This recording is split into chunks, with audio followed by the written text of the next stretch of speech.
हमारे प्रधानमंत्री जी जो कहते हैं हमेशा वो करके दिखाते हैं। हमारा जम्मू कश्मीर किन किन हालातों से गुजरता था, कहां से प्रधानमंत्री जी ने हम लोगों को निकाल के बाहर लाया है। बल्कि पहले सुरक्षित नहीं थी, जब यहाँ कांग्रेस पीडीपी एनसी की सरकारें होती थी तब यहाँ पर सुरक्षित नहीं थी। राहुल गांधी जी के बातों पे कोई वैसे भी विश्वास नहीं करता, बल्कि हमें हंसी आती कि क्या वो बोल रहे हैं। बुरके के अंदर किसी भी पेड लड़की को या महिला को आप रखो, जो आप बुलवाना चाहोगे वो बोलेगी। सभी मुस्लिम बहनें जो हैं ढेरों आशीर्वाद देती हैं प्रधानमंत्री जी को कि भगवान उनकी लंबी आयु दे। प्रधानमंत्री जी ने जिनके हाथों में पत्थर थे उनके हाथों में लैपटॉप दिया है अभी। नमस्कार, कैपिटल टीवी देख रहे हैं आप। मैं हूं आपके साथ पूजा। इस वक्त मेरे साथ बीजेपी महिला मोर्चा की अध्यक्ष संजीता डोगरा जी मौजूद हैं। मैम, आपका बहुत बहुत स्वागत करती हूं कैपिटल टीवी में।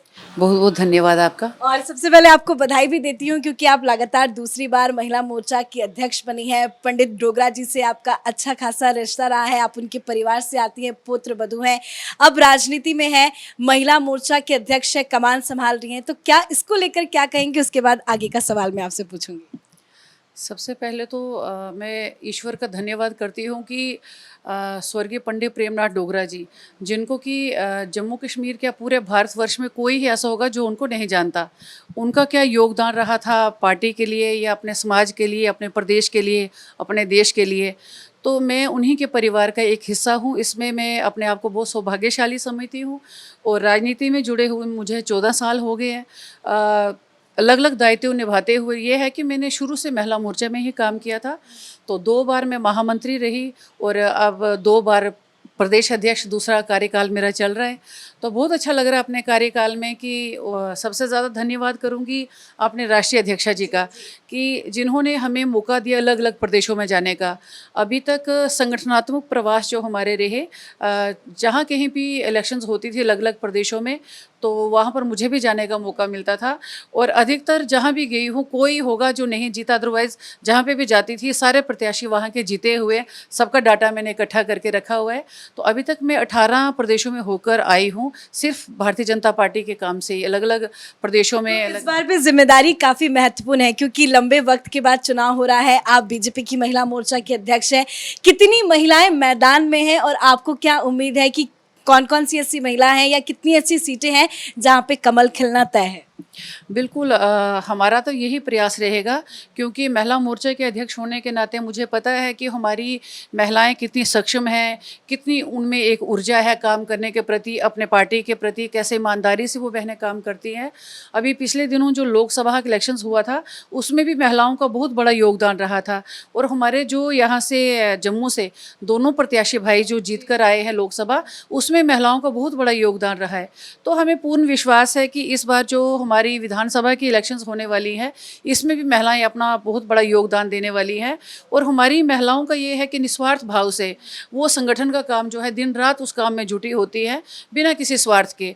हमारा यही संकल्प है कि आने वाले दिनों में भारतीय जनता पार्टी की अपनी सरकार हो, हमारे बिना कोई सरकार बना भी ना पाए।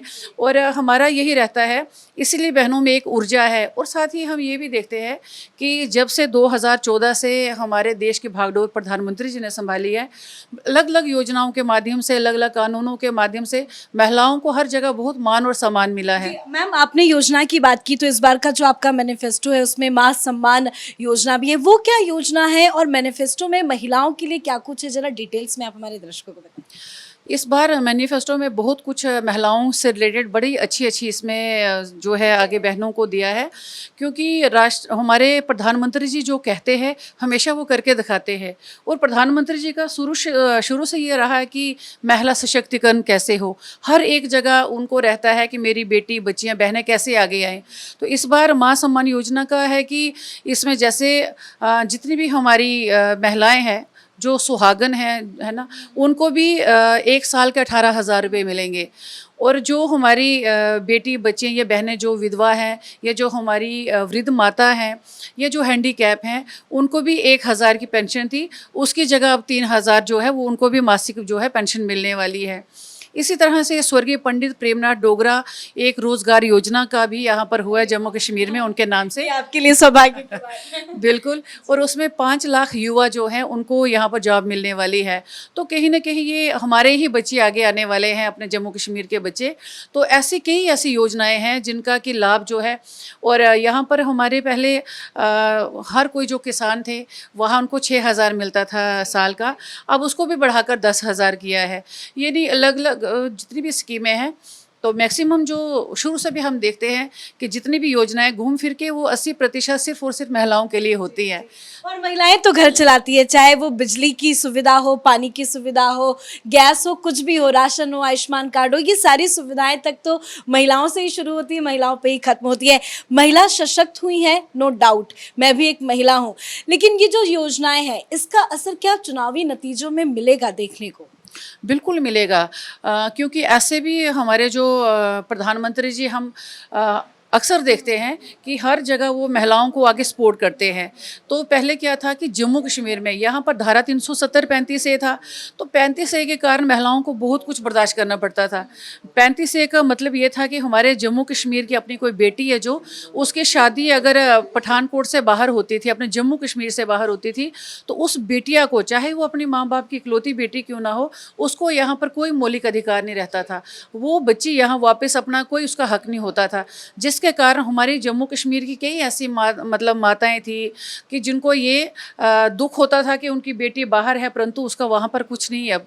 लेकिन जब 35 से यहाँ से हटी, उसके बाद ये एक बहुत बड़ा निर्णय जो था, अच्छा प्रधानमंत्री जी ने लिया कि ये फैसला हमारे पक्ष में हुआ कि वो 35 यहाँ से हटा। उसके बाद वही मान सम्मान जो है यहाँ पर उन बेटियों को मिलना शुरू हो गया, उनके भी डोमिसाइल बन गए, उनके हस्बैंड के, उनके बच्चों के भी। तब ये चीज़ होती थी कि चाहे कोई पाकिस्तान से भी किसी की शादी यहाँ हुई होती थी, उसको पूर्ण मौलिक अधिकार होते थे, परंतु अपनी बेटी अगर यहाँ से बाहर हो तो उसको ये हक नहीं होता था। तो ये भी हमारे बीच में एक बहुत बड़ी दीवार थी, जैसे धारा 370 थी। लेकिन हम बहुत आभार प्रकट करते हैं अपने आदरणीय प्रधानमंत्री जी का, और हम शुरू से देखते हैं कि जब से 2014 से प्रधानमंत्री जी ने भागडोर संभाली है, यहाँ पर जब धारा 370 होती थी, कई ऐसे कानून होते थे, कई ऐसी योजनाएं होती थी जो जम्मू कश्मीर में लागू नहीं होती थी। जब ये धारा यहाँ से हटी, और हम सोच भी नहीं सकते थे कभी कि क्या इतनी बड़ी दीवार जो है वो हमारे बीच में धारा की, क्या कभी ये हट सकेगी। लेकिन हम बहुत धन्यवाद करते हैं अपने आदरणीय प्रधानमंत्री जी का। नो डाउट मैम, बदलाव काफी हुआ है, लेकिन इस बार के चुनाव में इसको भी मुद्दा बनाया जा रहा है। ऑपोजिशन पार्टीज बार बार कह रही हैं कि अगर उनकी सरकार आएंगी तो वो धारा 370 की वापसी करा देंगी। यही तो मैं बोलना चाहती हूँ कि आप उनकी मानसिकता देखो। हमारा जम्मू कश्मीर किन किन हालातों से गुजरता था, कहाँ से प्रधानमंत्री जी ने हम लोगों को निकाल के बाहर लाया है। और इनका मैनिफेस्टो देखकर एक तो गुस्सा भी इतना आ रहा है कि वो वही हमारा जम्मू कश्मीर पुराने उसमें लेके जा रहे हैं कि ये हमारे शंकराचार्य जी का नाम चेंज करेंगे, हरि पर्वत जी का नाम चेंज करेंगे। यानी कश्मीरियों को तो इन्होंने बाहर निकाल ही दिया अपने कश्मीर से, लेकिन जो ऐतिहासिक जिसके साथ उनकी श्रद्धा जुड़ी है, हमारे सिर्फ कश्मीरी नहीं, जम्मू कश्मीर के सभी लोगों की आस्था जुड़ी है। सिर्फ जम्मू कश्मीर के नहीं, बाहर के विदेशों से भी जब लोग आते हैं या बाहर के प्रदेशों से जो लोग आते हैं, उनकी भी उनके साथ बहुत गहरी एक मानसिकता जुड़ी होती है अपने धार्मिक स्थल के साथ। तो इनका मतलब है कि वो जगह के नाम भी बदल देंगे, धारा 370 वापस लाएंगे, वापस वही मिलिटेंसी होगी, दोबारा महिलाओं के साथ वही दुष्कर्म शुरू होंगे, दोबारा वहाँ पीछे ये लेने का मतलब एक प्लान कर रहे हैं। तो ये हमारी एक, हालांकि अभी कुछ दिन पहले राहुल गांधी भी जम्मू आए थे, उन्होंने 5 महिलाओं के साथ बैठ के बातचीत की थी, और महिलाएं के साथ जो उनकी चर्चा हुई थी उसमें कंक्लूजन ये निकला कि जम्मू कश्मीर में महिलाएं सुरक्षित नहीं है। वो ऐसा मैसेज देने की कोशिश कर, ऐसा बिल्कुल नहीं। मैं राहुल गांधी जी को यही कहना चाहूँगी कि यहाँ पर महिलाएं बहुत सुरक्षित हैं, बल्कि पहले सुरक्षित नहीं थी। जब यहाँ कांग्रेस, पीडीपी, एनसी की सरकारें होती थी तब यहाँ पर सुरक्षित नहीं थी। लेकिन जब से हमारे केंद्र में अपनी सरकार थी या 2014 में हमारी यहाँ अपनी सरकार बनी थी, उसके बाद आज आपको एक छोटी सी एग्जांपल दूंगी। अलग अलग प्रदेशों में जब हम लोग जाते हैं, जैसे हम वहाँ देखते थे बड़े आराम से बहनें आधी रात को भी आराम से रोड पर चल रही होती, घूम फिर रही होती हैं, उनको कोई डर भय नहीं होता। और कश्मीर में ऐसे हालात थे, शाम होने वाली होती थी, दोपहर का ही टाइम होता था, तो सब अपने घरों में अंदर बंद हो जाते थे। क्योंकि अगर कोई घर का बिटिया तो छोड़ो, कोई अगर अगर लड़का उनका बेटा बाहर निकलता था तो उनको लगता था कि पता नहीं ये शाम को वापस घर आएगा भी कि नहीं। इन हालातों से हम लोग गुजरे हैं और हमने ये चीज़ें प्रत्यक्ष देखी भी हैं। तो हमारे साथ कई हज़ारों बहनें जो हैं कश्मीर से भी जुड़ी है, जब उनके साथ बातचीत होती है तो अक्सर वो रोती हैं और वो कहती हैं कि मैडम हमने वो समय देखा है कि घर से अगर बाहर निकलते थे तो ऊपर वाले के पास, और सिर्फ हिंदू नहीं मुस्लिम भी बड़े इसमें भी उनके साथ भी बड़ा अत्याचार होता था। वो बहनें कहती जब बाहर निकलते थे ऐसे लगता था कि पता नहीं वापस घर आएगा कि नहीं। और अब महिलाओं की तो बात ही छोड़ो, शाम के समय सबने घर बंद करके अंदर बैठना और शाम के टाइम बाहर निकल नहीं पाती थी। आज वही समय है। आज आप देखोगे कश्मीर में रात को 12 बजे भी आप लोग जाओगे ना तो आपको पूरा चहल पहल ऐसे लगे, आपको लगेगा कि आप बॉम्बे शहर में हो। वही चहल पहल, वही डल लेक के आगे पीछे आराम से बहनें घूम रही हैं। और आपको बताऊँ अभी पिछले दिनों मैं प्रवास पे गई थी तो मेरे साथ वहाँ की एक कश्मीरी बहन थी, हम दोनों बहनें थी। तो भोजन के लिए हम कहीं वो डल लेके दूसरी साइड गए थे और रात को पूरे 12 बजे हम लोग, मैं और वो दोनों अकेले डल लेक से, हाँ डल लेक से अकेली बोट में हम दोनों आ रही थी। तो मैं वो सोच रही थी कि 12 बजे दोनों महिलाएं आराम से आ रही, कोई डर कोई भय कोई। मैं भी बताना चाहूँगी, हमने भी कैपिटल टीवी की पूरी टीम श्रीनगर गई थी। हम खुद डल लेक में रात को 11 बजे तक हमने शूट किया है, हमें भी कोई दिक्कत परेशानी नहीं हुई है। गांधी राहुल जी को वही बोलना चाहती हूँ कि कहाँ आपको लगा कि यहाँ बहनें सिक्योर नहीं है। अब बुरके में उन्होंने अंदर से कौन सी बहन बैठाई है, किससे क्या बातें बुलवाई है, उन पर तो हम वैसे ही विश्वास नहीं करते। बहुत लोग ये आरोप लगा रहे हैं कि राहुल गांधी ने जिन कश्मीरी महिलाओं से बातचीत की है वो पेड है, उन्होंने उनको बुलाया। बिल्कुल बिल्कुल, क्योंकि अगर ओरिजिनल आप किसी भी बहन, मैं नहीं कहती कि सिर्फ भारतीय जनता पार्टी की किसी महिला को आप पूछो, बिल्कुल नहीं, कोई भी कश्मीर की आप किसी भी बहन को पकड़ लो, चाहे हिंदू है, कश्मीरी है, मुस्लिम बहन है, किसी से भी आप पूछोगे तो वो भी यही कहेगी कि पहले के माहौल में और आज के माहौल में ज़मीन आसमान का फ़र्क है। पहले वहाँ इतने पत्थरबाज होते थे और ये जो बाहर मेन हमारे हैं उनके अपने बच्चे विदेशों में पढ़ते थे, अपने बच्चों को कोई पत्थर नहीं पकड़ाया। और जो छोटे छोटे लोग, आम लोगों के बच्चे थे, उनको लालच दे के उनके हाथों में पत्थर पकड़ाने, पत्थर मरवाने। हमारे तीसरे दिन हम लोग देखते थे आर्मी के जवान जगह जगह शहीद होते थे, कितने बलिदान उनका होता था। और जगह जगह उन्होंने हमेशा टारगेट करना, कोई महिला है, कोई बाहर, हर किसी को। परंतु आज वो पत्थरबाज कहाँ है? प्रधानमंत्री जी ने जिनके हाथों में पत्थर थे उनके हाथों में लैपटॉप दिया है अभी। तो कहीं ना कहीं अब राहुल गांधी जी की बातों पे कोई वैसे भी विश्वास नहीं करता, परंतु इस बात पे तो हम बिल्कुल भी उनके साथ एग्री नहीं है, बल्कि हमें हंसी आती है कि क्या वो बोल रहे हैं। बुरके के अंदर किसी भी पेड लड़की को या महिला को आप रखो, जो आप बुलवाना चाहोगे वो बोलेगी। इतनी हिम्मत है तो ओपन जाके कश्मीर में किसी भी बहन के पास जाके पूछो ना कि पहले क्या हालत थी और अब क्या हालत है। और कश्मीर की बहनें जो हैं, हम देखते हैं कि ये ट्रिपल तलाक का जो था, इनकी सरकारें कितनी दे रही, तब किसी ने महिलाओं के, मुस्लिम बहनों के लिए चीज़ नहीं सोची। अगर बहुत सी मेरी बहनें मुस्लिम भी हैं कश्मीर से जुड़ी, अक्सर वो मुझे बोलती थी कि आपको कितना मज़ा है कि आप जो मर्ज़ी करो, आपको कोई डर भय नहीं।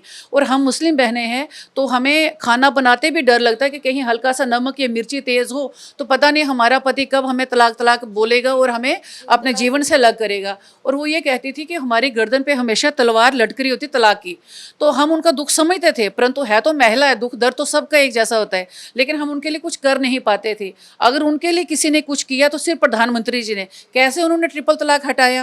उसके बाद अब सभी मुस्लिम बहनें जो हैं ढेरों आशीर्वाद देती हैं प्रधानमंत्री जी को कि भगवान उनकी लंबी आयु दे, जिन्होंने हमें इस यहाँ से निकाल के बाहर निकाला, दलदल से बाहर निकाला है।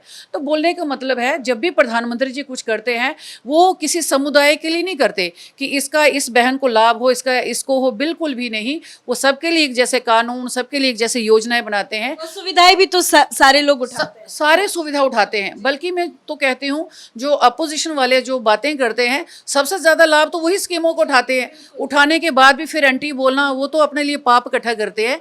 अदरवाइज ऐसा कुछ नहीं है। जम्मू कश्मीर में बहुत अमन चैन का माहौल है और सभी बहनें इतनी उत्सुक हैं और उनका यही है कि हम चाहते हैं कि कब इलेक्शंस हो और हम अपने आदरणीय प्रधानमंत्री जी को दोबारा से उनको सशक्त करें और हमारे जम्मू कश्मीर में हमारी अपनी सरकार हो। जितने भी यहाँ के प्रत्याशी हैं भारी से भारी बहुमत के साथ जीत के आगे आएंगे, इतना हमें पूर्ण विश्वास है अपनी महिला शक्ति पर। बहुत बहुत धन्यवाद मैम बातचीत करने के लिए, बहुत बहुत धन्यवाद। बहुत बहुत धन्यवाद। तो ये थी हमारे साथ संजीता डोगरा जी, जो बीजेपी महिला मोर्चा की अध्यक्ष है। इनका साफ कहना है कि महिलाओं के लिए पीएम मोदी ने काफी कुछ किया है, महिलाएं सशक्त हुई हैं और उसी का नतीजा है कि इस बार महिलाएं जो हैं वो बढ़ चढ़ के चुनाव में हिस्सा लेंगी और पीएम मोदी को और ज्यादा सशक्त करेगी और जम्मू कश्मीर में बीजेपी की सरकार बनेगी। हालांकि नतीजे 8 तारीख को आएंगे। अब देखना दिलचस्प होगा कि किसकी सरकार बनती है और किसे बड़ा झटका लगता है। देखते रहिए कैपिटल टीवी। नमस्कार।